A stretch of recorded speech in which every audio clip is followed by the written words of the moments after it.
Welcome back to the channel, everyone. Today we're diving into one of the most intense survival, also known as the Tutorial Tower's Advanced Player. But wait, that's not actually what we're covering today. I'm talking about a different incredible series that starts with one of the most dramatic premise setups you'll ever see. Let me introduce you to Sunung Wu, our protagonist who's about to experience the worst Monday morning of his life. Picture this. You're sitting in your ordinary high school classroom, probably daydreaming about lunch or complaining about homework, when suddenly reality itself decides to hit the reset button. That's exactly what happens to Sunung and his classmates when their entire world gets flipped upside down in the most catastrophic way possible. The story begins with what seems like a normal school day. Sunung is your typical student dealing with typical student problems. He's not the strongest guy around, not the smartest, and definitely not the most popular. He's just trying to get through another day of classes like millions of other teenagers around the world. But fate has something completely different planned for him and everyone else on Earth. Without any warning whatsoever, the apocalypse arrives. Not gradually, not with ominous signs building up over time. It just happens. One moment everything is normal, the next moment the entire world is thrust into chaos. Buildings collapse, the sky changes color, and mysterious forces beyond human comprehension begin reshaping reality itself. It's the kind of world-ending event that makes every disaster movie look like a gentle spring rain. But here's where things get really interesting and completely unique. Instead of just leaving humanity to die in this new hellish landscape, some cosmic entity decides to give everyone a fighting chance. However, this chance comes with a twist that's both a blessing and a curse. Every surviving human receives what's called a class selection opportunity. Basically, you get to choose what kind of supernatural abilities you'll have in this new world order. Now imagine the absolute chaos that ensues when millions of panicking people suddenly have to make the most important decision of their lives, while everything they've ever known crumbles around them. There's no instruction manual, no guidance counselor, no time to research your options. Just pure survival instinct and split-second decision-making under the most extreme pressure imaginable. The class selection process itself is fascinating and terrifying at the same time. People receive these mystical class cards, each representing different paths of power and survival. You've got your typical fantasy classes, warriors who can swing massive swords and tank incredible damage, mages who can manipulate the elements and cast devastating spells, archers with supernatural accuracy and speed, healers who can mend wounds and support their allies. But the selection process isn't just about picking what sounds cool. Each class comes with its own set of limitations, growth potential, and survival rates. Some classes are immediately powerful, but hit ceiling effects quickly. Others start weak, but have incredible long-term potential if you can survive the early stages. It's like choosing your entire future while your house is burning down around you. Most people, understandably, gravitate toward what seems safe and familiar. Warriors seem straightforward. Get strong, hit things hard, protect yourself and others. Mages offer incredible offensive power that can clear out enemies from a distance. Healers ensure you'll always be valuable to any group trying to survive. These are the logical, sensible choices that most rational people would make when faced with an impossible situation. But then there's Sunung Wu, and this is where his character really starts to shine. While everyone else is panicking and grabbing for the most obviously powerful or safe options, he notices something that others either miss or deliberately avoid. Among all the class cards, there's one that stands out for all the wrong reasons: the Necromancer class. Now, necromancy in most fantasy settings is already controversial. It's the magic of death, of raising undead servants, of manipulating forces that most people find disturbing or morally questionable. In a survival situation where you need to work with other people to stay alive, choosing to become someone who literally controls dead bodies seems like social suicide on top of everything else. But Sunung sees something that others don't. While everyone else is thinking about immediate power or safety, he's thinking about potential. Necromancy might be dark and unsettling, but it offers something that no other class can provide: the ability to turn the apocalypse itself into a resource. Every death, every casualty, every fallen enemy becomes a potential ally under his control. It's an incredibly bold decision that reveals a lot about Sunung's character. He's willing to become something that society would typically fear or shun because he understands that in this new world, conventional thinking might not be enough to survive. While others are trying to hold on to their humanity and familiar concepts of right and wrong, he's already adapting to the harsh realities of their new existence. The moment he selects the Necromancer class card, everything changes for Sunung. The other survivors look at him differently, with a mixture of fear, disgust, and uncertainty. He's immediately marked as someone dangerous and unpredictable, even though he's the same person he was moments before. It's a perfect example of how quickly social dynamics can shift when survival is on the line. This class selection becomes the defining moment that sets the entire story in motion. Sunung Wu isn't just choosing a set of magical abilities. He's choosing to embrace a path that will fundamentally change how he interacts with the world and everyone in it. He's accepting that too. Survive in this new reality, he might have to become something that the old world would have considered a monster. And that's where our journey really begins. Next time, we'll explore how Sunung starts developing his necromantic abilities and the immediate challenges he faces as the world continues to crumble around him. When most students think about their first day at Magic Academy, they imagine learning basic spells or maybe brewing simple potions. Sunung had those same expectations until everything went sideways during what should have been a routine orientation. The goblin attack on Lowen Academy became the defining moment that transformed a nervous, overlooked student into someone who would discover powers beyond imagination. The morning started like any other at the prestigious academy. Students wandered the halls, chatting about upcoming classes and comparing their magical abilities. Sunung walked quietly among them, still feeling like an outsider. His admission to Lowen Academy had been unexpected, and he constantly worried about whether he truly belonged among these talented young mages. Little did he know that by sunset, everything would change. The attack came without warning. Goblins poured through the academy gates like a green tide of chaos, their crude weapons gleaming and their battle cries echoing through the courtyard. Students scattered in panic as these vicious creatures overran the grounds. Teachers shouted commands, trying to organize a defense, but the sheer number of attackers overwhelmed their initial response.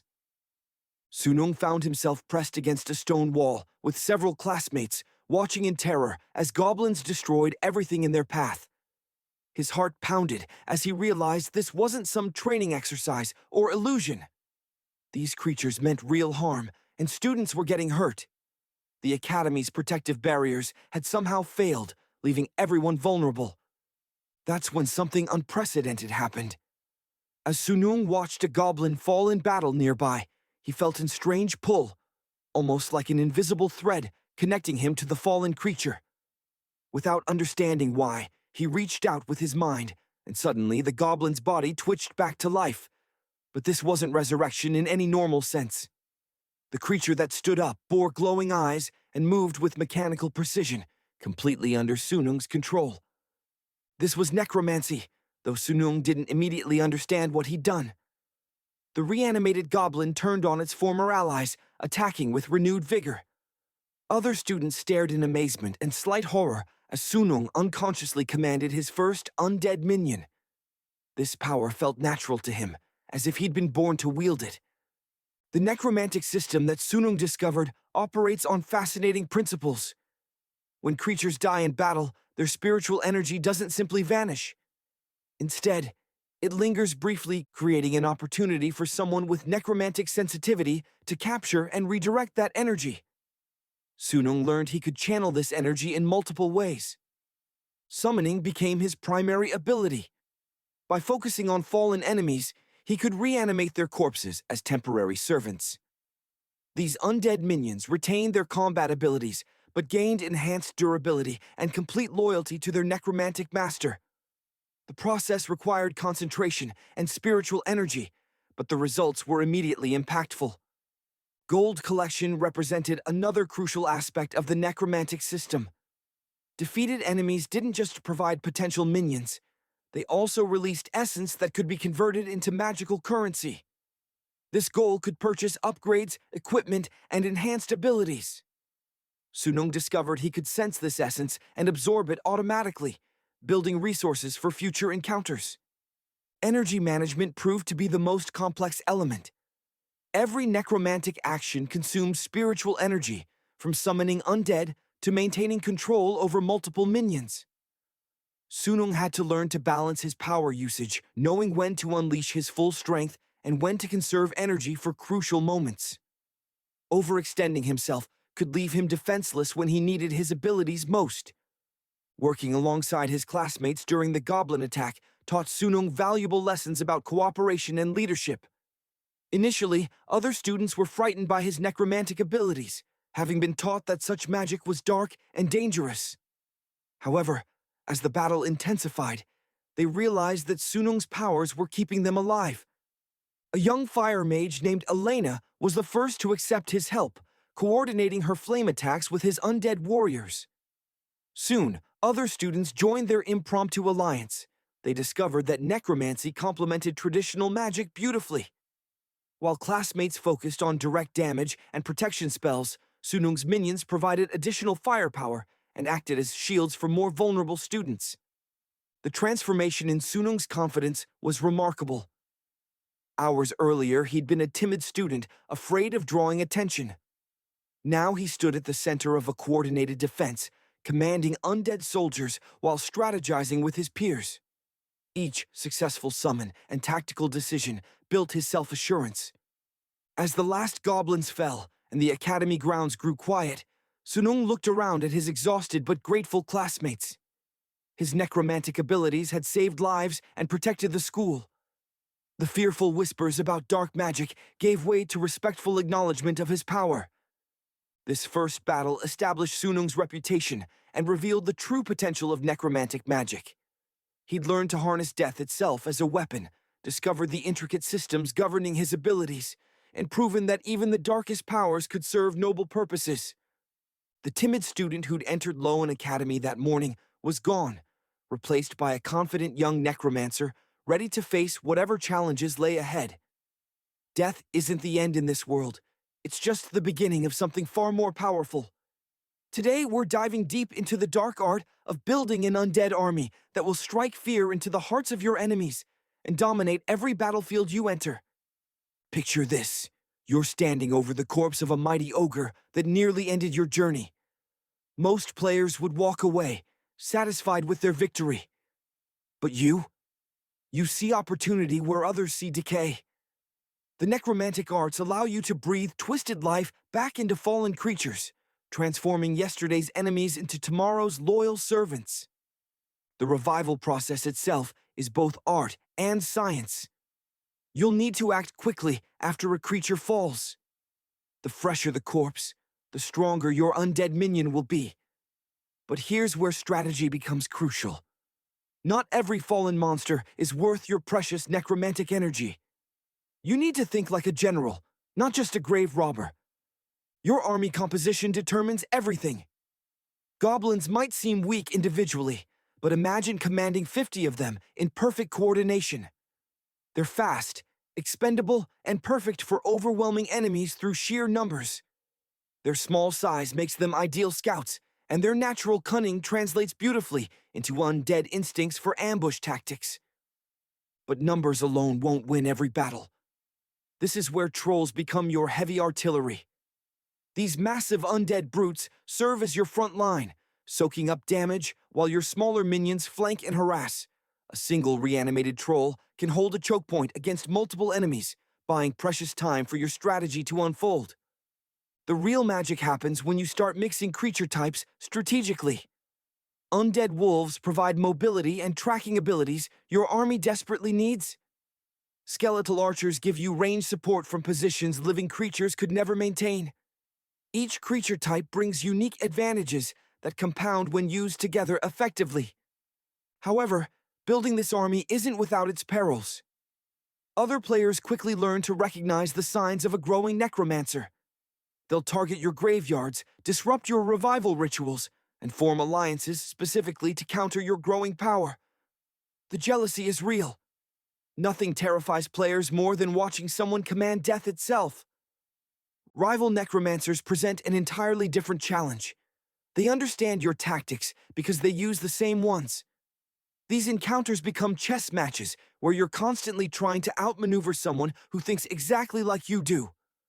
The winner often isn't the one with the larger army, but the one who can adapt their strategy fastest when the unexpected happens. Then there are the ancient monsters, creatures so powerful that even in death they resist your control. Attempting to revive a dragon or demon lord isn't just difficult, it's dangerous. These beings retain enough willpower to potentially break free from your commands, turning your greatest weapon into your worst nightmare. The risk versus reward calculation becomes absolutely critical. Army management evolves as your power grows. Early on, you might control 5 or 6 minions directly, but seasoned necromancers learn to establish hierarchies within their undead ranks. Promote your most successful minions to lieutenant status, letting them command squads while you focus on grand strategy and resource management. Enhancement techniques separate amateur necromancers from true masters of the undead arts. Basic revival brings creatures back at roughly 70% of their original strength. But through careful application of dark magic, you can push that number higher. Some players report creating undead minions that surpass their living counterparts entirely. Equipment transfers become another layer of strategy. That magical sword the ogre wielded? It doesn't disappear when you raise him. Suddenly, your undead warrior is both unnaturally strong and supernaturally armed. Smart necromancers plan their battles not just for the creatures they'll gain, but for the equipment those creatures carry. The progression system rewards patience and cunning over brute force. Each successful revival teaches you something new about the delicate balance between death and unlife. Your necromantic abilities grow stronger, your revival success rates improve, and eventually you unlock the ability to create entirely new types of undead creatures. Resource management becomes increasingly complex as your army grows. Undead minions don't need food, but they do require regular infusions of dark energy to maintain their animation. You'll find yourself constantly balancing expansion against sustainability, always walking the razor's edge between power and overextension. The psychological warfare aspect cannot be overlooked. Nothing demoralizes enemies quite like watching their fallen comrades rise again under your banner. But this sword cuts both ways. The more feared you become, the more likely other players are to unite against you. Mastering the undead arts isn't just about individual power. It's about understanding that true strength comes from transforming death itself into your greatest ally. Every fallen enemy becomes a potential recruit, every battlefield becomes a recruiting ground, and every victory multiplies your future potential exponentially. The crimson moon hung low over the obsidian fortress as Sunung approached the vampire lord's domain, his heart pounding with a mixture of fear and determination. This wasn't the same frightened young man who had stumbled into this nightmare weeks ago. Through countless battles and impossible odds, he had transformed into something he never thought possible. A leader capable of standing against ancient evil. The vampire lord Casimir had ruled these lands for centuries, his power growing with each passing decade. His fortress stood as a monument to darkness, built from the bones of his victims and reinforced with blood magic that pulsed through its very walls. No mortal had ever successfully challenged him in his own domain and lived to tell the tale. But Sunung wasn't just any mortal anymore. As he crossed the threshold into the main hall, the temperature dropped noticeably. Shadows seemed to move independently of their sources, and the air itself felt thick with malevolent energy. Casimir emerged from the darkness like a living nightmare, his pale skin almost luminescent in the moonlight, streaming through stained glass windows. His eyes burned with the accumulated hatred of centuries, and when he smiled, his fangs gleamed like polished ivory daggers. The battle began without warning. Casimir moved with supernatural speed, appearing behind Sunung before he could fully register the vampire's initial position. Only his newly honed instincts saved him from immediate death as he rolled aside, feeling claws rake through the air where his neck had been moments before. This was unlike any opponent he had faced. Casimir didn't just rely on brute strength or speed, but centuries of combat experience and tactical cunning. Sunung's first major realization came when his conventional attacks proved utterly useless. His sword, blessed though it was, barely scratched the vampire lord's supernatural defenses. Casimir laughed mockingly as each strike was either deflected or absorbed entirely. The young warrior quickly understood that this fight would require everything he had learned about adapting to impossible situations. The turning point came when Sunung stopped fighting like a traditional warrior and began thinking like the leader he had become. Instead of engaging in direct combat, he used the environment to his advantage. The ancient fortress was filled with religious artifacts from Casimir's conquests, crosses, holy water fonts, and blessed weapons taken as trophies. Sunung began incorporating these into his strategy, using hit-and-run tactics to gradually weaken his opponent. Casimir's arrogance became his weakness. Centuries of easy victories had made him overconfident, and he didn't initially recognize the shift in Sunung's approach. The vampire lord expected another terrified victim, not a strategic thinker who could adapt mid-battle. When Sunung shattered a blessed mirror, sending reflected moonlight across the room in sharp beams, Casimir finally realized he was facing something unprecedented. The battle's intensity escalated as both combatants revealed their true capabilities. Casimir unleashed his blood magic, sending waves of crimson energy that turned the very air toxic. The floor cracked under the pressure of his power, and the walls began to bleed. But Sunung had learned to push beyond his physical limitations, drawing on inner strength he never knew existed. A crucial moment arrived when Casimir attempted his signature move, a hypnotic gaze that had enslaved countless victims over the centuries. Instead of succumbing, Sunung closed his eyes and relied on his other senses, something he had learned during his earlier battles with lesser supernatural creatures. This unexpected resistance threw the vampire lord off balance, creating an opening Sunung desperately needed. The final phase of the battle showcased Sunung's complete transformation. Where once he would have relied solely on courage and luck, now he demonstrated genuine tactical brilliance. He lured Casimir into a section of the fortress where morning sunlight would soon break through deliberately weakened walls. Every move was calculated, every feint purposeful. As dawn approached, Sunung's true masterstroke became apparent. Throughout the night, he had been systematically destroying the fortress's magical protections, not just fighting for survival, but actively working toward victory. When the first rays of sunlight pierced the darkness, they found Casimir trapped in a position where escape was impossible. The vampire lord's final moments revealed both his ancient power and ultimate vulnerability. As sunlight consumed him, he spoke words of grudging respect for the young warrior who had outmaneuvered him. Casimir's destruction sent shockwaves through the supernatural realm, proving that even the most ancient evils could be defeated through courage, intelligence, and determination. Sunung's victory over Casimir marked more than just another battle won. It represented his complete evolution from reluctant hero to true leader. The boy who had once trembled at shadows now stood as someone capable of facing the darkness and emerging victorious. His growth throughout this confrontation demonstrated that true strength comes not from raw power, but from the wisdom to adapt, the courage to persist, and the intelligence to turn disadvantages into opportunities. The significance of this battle extended far beyond personal triumph, establishing Sunung as a force capable of challenging the supernatural order itself. The final threat to our world wasn't just another raid boss or dungeon challenge. The Evolution Society represented something far more sinister, a group that sought to fundamentally alter the balance of our virtual reality, threatening not just individual players, but the very fabric of the game world itself. While their schemes unfolded in the shadows, we had our own monumental challenge ahead, the Lich King himself. Standing before the frozen throne, our raid team knew this wasn't just another boss encounter. This was the culmination of everything we'd worked toward, every skill we'd honed, every bond we'd forged. The Lich King represented the ultimate test of not just our individual abilities, but our capacity to function as a unified force against seemingly insurmountable odds. The battle itself was a symphony of coordinated chaos. Tanks rotated perfectly to manage the crushing damage, their timing precise down to the second. Healers weaved between deadly mechanics, keeping our team alive through waves of necrotic energy and soul-crushing attacks.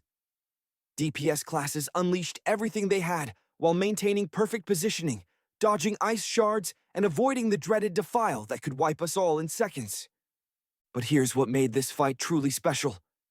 It wasn't about having the perfect gear or knowing every strategy by heart. It was about trust. When the Lich King cast Harvest Soul, trapping team members in a nightmarish alternate dimension, we had to trust that our teammates would rescue them in time. When he summoned shambling horrors and vile spirits, we had to trust that everyone would handle their assignments without hesitation. The moment that defined our victory came during the final phase. As the platform began crumbling beneath our feet and the Lich King's fury reached its peak, something beautiful happened. Without any communication over voice chat, without any predetermined strategy, our team moved as one. We adapted to every mechanic, covered for each other's mistakes, and pushed through when exhaustion threatened to overwhelm us. Sunung's journey throughout this entire experience represents something profound about personal growth in virtual spaces. Remember where we started, a player struggling with basic mechanics, often making costly mistakes that affected the entire group. But watching Sunung's development wasn't just about improved DPS numbers or better positioning. It was about witnessing someone learn to trust others, and equally important, learning to be trustworthy themselves. The transformation wasn't instantaneous or dramatic. It happened through countless small moments.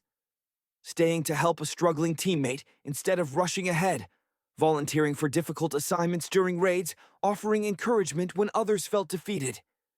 These seemingly minor actions accumulated into something remarkable. Genuine leadership emerging from someone who once followed hesitantly at the group's edge.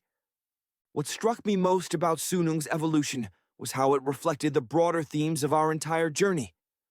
None of us became better players in isolation.